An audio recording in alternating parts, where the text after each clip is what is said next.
ప్రకృతి వైద్యశాల గురువు గారు కానీ మనొచ్చిన సైకియాట్రిస్ట్ కానీ ఏం చెప్పారు? మన చుట్టూనే తెలియని శత్రువులున్నారు.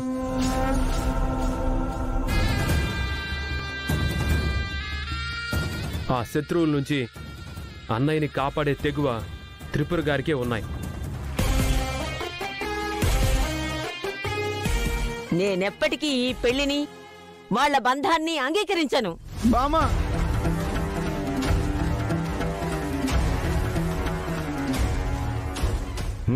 మా అమ్మే అంగీకరించినప్పుడు మేమెందుకు ఈ పెళ్లిని ఒప్పుకుంటాం?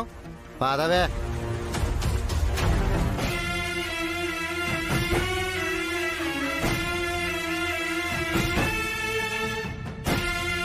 మీరందరూ వెళ్ళండి, నాకెవ్వరూ వద్దు. నాకు నా సుందరి ఉంటే చాలు.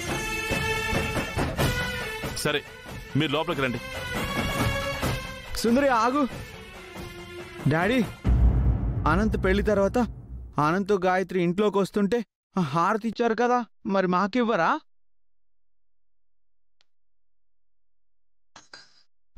అమ్మ గాయత్రి, నువ్వు ఈ ఇంటి కోడలవే అయినా ఈ ఇంటికి ఆడపడుచు అని అనుకుంటాను. వెళ్ళి హారతి తీసుకొచ్చి మీ అక్క బావగారికి ఇవ్వమ్మా. సరే మావయ్య గారు.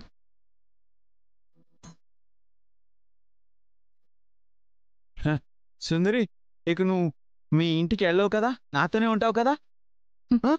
yes, yes, yes.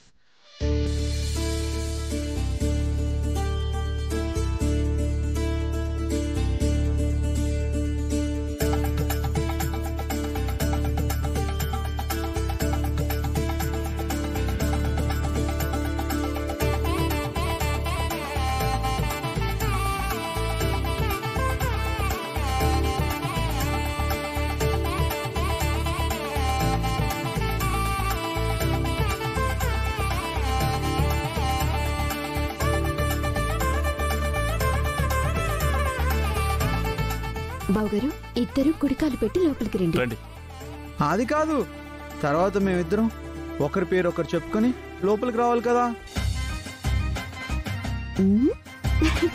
అవునన్నయ్య, లేడీస్ ఫస్ట్ కాబట్టి త్రిపుర గారే పేరు చెప్పాలి. అక్క, నువ్వే బావగారి పేరు చెప్పు. నా పేరు అడిగావు ఎందుకో? తెలుసుకుందామని. నా పేరు చెప్పనా? చెప్పండి. నా పేరు బాలా.